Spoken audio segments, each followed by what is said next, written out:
Toi whaatalo whaatol whaapoponga o talafou mō lene iau auli.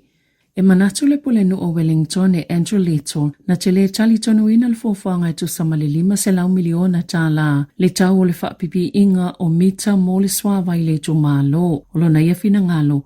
E le tala whea ngai pe le lava ni wha maoninga e lango ina i le tau wao whai. Ma e wha moe toi a mata mai le a matanga le wha la putonga fōu mo le swawai. E tā pena se fuafuanga fōu ma se iloilonga fōu o le tau mo le ngā luenga po le polo keti. O le fuafuanga wha taita e olo iai mo le wha pi inga o mita mo le swawai. Wa tā ue wha pe le vao le 5 ma le fitu tau sanga. Ma e ono i le vao le 5 se lau ma le 5 se lau iwa se 10 miliona Tala le tau. E tele ni whaafesile winga i le tau o le ngā luenga. Na whaafesile ngie le Radio New Zealand le pule nuu. Mana ia whaalia. Na tau atu le whaala putonga fōu o le vai le tia ki wai a te ia. Na o lātou whaonga ina fwoi numero mai le Wellington Water. O nau whaamatalaga pito silia o na tala whianga ina o lātou mawaina. I le taimi na whaalau iloa ila lātou ta iala whaataitai. Mana o fo i taitai sini o le tia ki wai. Na o lātou le tali tonu ina fo i ia fwoi numera.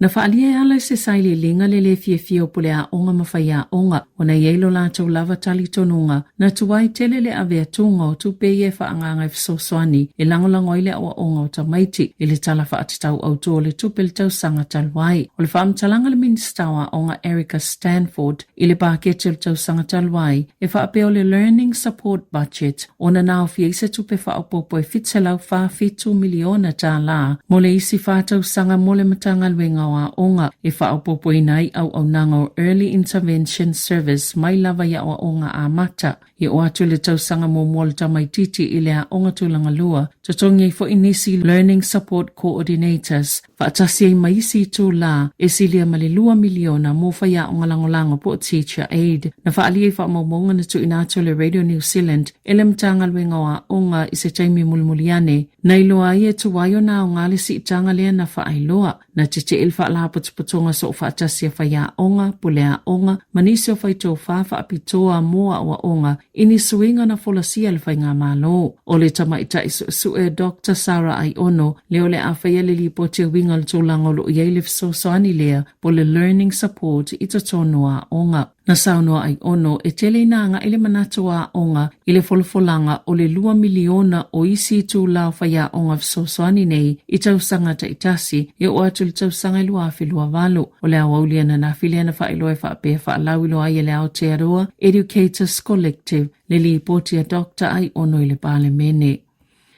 O whaamania le kampani waalele ale eniusila o le atu whaatisia pe whaititia nisi o malanga waalele le vao au kusoma o kitopa na la atu whailoa mai o le mafua anga o lea ngā yoinga ina ia wawe iloa e pāsese po o tangata malanga suinga o whainga malanga. Mamawai se taimi e toi fuafua ia la atu whainga malanga na ilo le whaalea o ngā ina whaafosei i le taimi ua lata o na malanga ai. E le i whailoa ina whaalawa i tele le kampani le lisi o whainga malanga le atu whaatasi. Ono o le afsota isa o mumua i pāsese o le a awhiai a lato malanga o tangata umai o na tutongi pāsese le afsota i ai le ea Niusila. O lona wingo lo tu maupea lato whainga malanga i tosai masawha matalanga le kampani. E lalo i fole 2% o tangata malanga i tutono le piliota o le a awhiai a lato whainga malanga. O nisi o malanga i le vao o kilani ma Sāmoa na awhiai suinga le kampani. Ia na whaia mo le vao aperila ma me. O le tai o le songfuale na amatalongo i nai pāsese ia suinga mo au kuso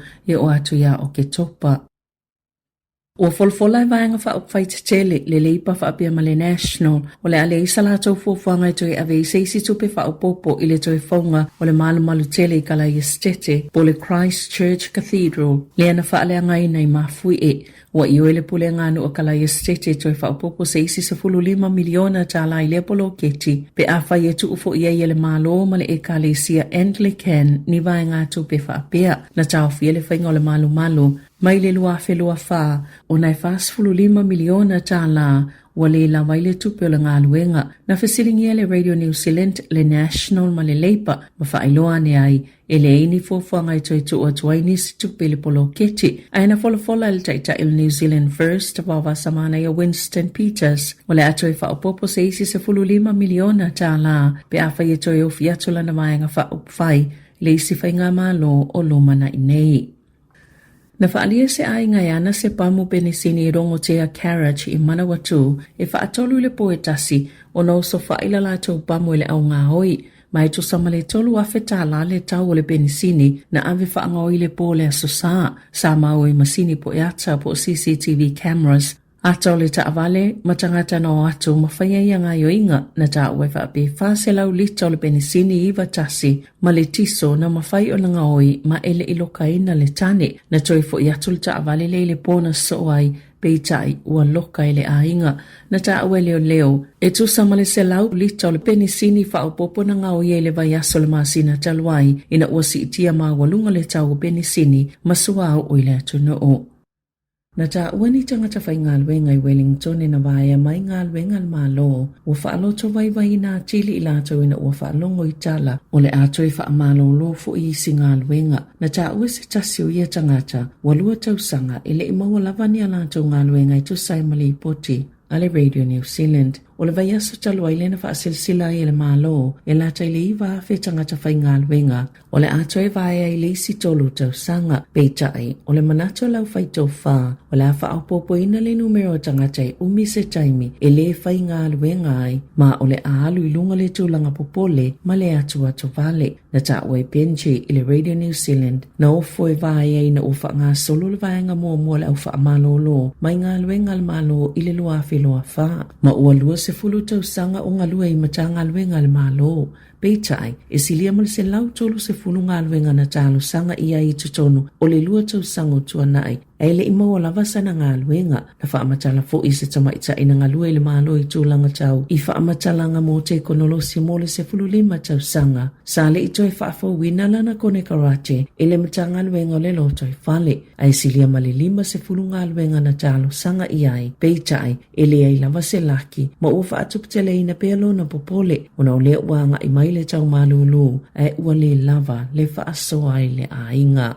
I whawhatu New Zealand Wauna ia pope leo le whaatolanga ino ni tapula amani puipuinga lelei mo le poto whaafolingo masini whaakome piu tapo le AI. Ina ia le whaonga ina ni awala e unoa whaina I tangata ma le lalolangi. Ila na tusi whaapostolo le Kalesia Katoliko sa ia whaonga I fo ise upumai le tusi po le ata The Lord of the Rings. I whaamatala I le tāua o le whaonganga ma le whaaetete o le te konolosi ma le maalosi o lo au mai e le AI. Sa ia tu ina mai ise lapata inga I whaapea o le vavela na engo le te konolosi o sawai mai tu aingo whainga ese whaapolonga o lo o momoli mai ai. Na lapata ai pope leo se fulufai li le te tauna ave o le whaunga o le AI ma se tauwanga malo si le wao atu nuuma kampani e whausi ai pol kalame ma whaamaumau ai sili atu na malo losi pe a whai o le sini ma le whaamoemoe auto o le fia maua ina leo le malo si anga whaapol kiki I le lalolangi po o le pule au au I tūlanga taupisi nisi matupe maua. O le tusta I ala mua pope leo o le Magnifica Humanitas po le Magnificent Humanity leana ia folasia ina atu I le Vaticano mana awai whaatasia ma le au whaito whae le AI po le poto whaafolingo masini whaakome piuta e au fie Christopher Ola o se tasina whaatoina le Anthropic I le United States. E ta alonga na saunova wa samana ia Winston Peters e ile tala fia o whaaholi o li mai e whaatatau I le lumana I le moana Pasifika peitai e le I whaeloina nisi whaamatalanga ai whaataltalpea na whaia se palo talau whaisia le moana Pasifika ma whiriwhile se whaala putuputonga e whaawau o na whaava ai le whaangaio ingo le au ai sa ili nisi tupe whaasao ai le au matutongi ai talafu peitai o le ua whaelo le uni la kapia New Zealand e iai lava ni whaala putuputonga o loanga I se manatu I le lumana ai o le moana Pasifika. Safsilingia I se sui le Radio New Zealand le fionga wawa samana I el palemene le au liana nafi pe fia whaaliso na finangalo I winga I le au aina saunoa se I whaatali a iei se tala fia I se taimi muli mai. Safsilingia ina fo I pe whai iei se fuafuanga le malo na tali wawa samana I le ai ui ilea ele isa na tali e winga I le au muli taimi nei. Sali poti le Radio New Zealand e ilo la tau malamalanga ele ise fola sanga le malo I se taimila tamai peitai o lo whaia pia whaatalna anga le minister manisi e ele so tanga I le au e winga I le lumanai o le moana Pasifika. Tala fau ia mai le si ufonga le lau mua mo le nei au auli.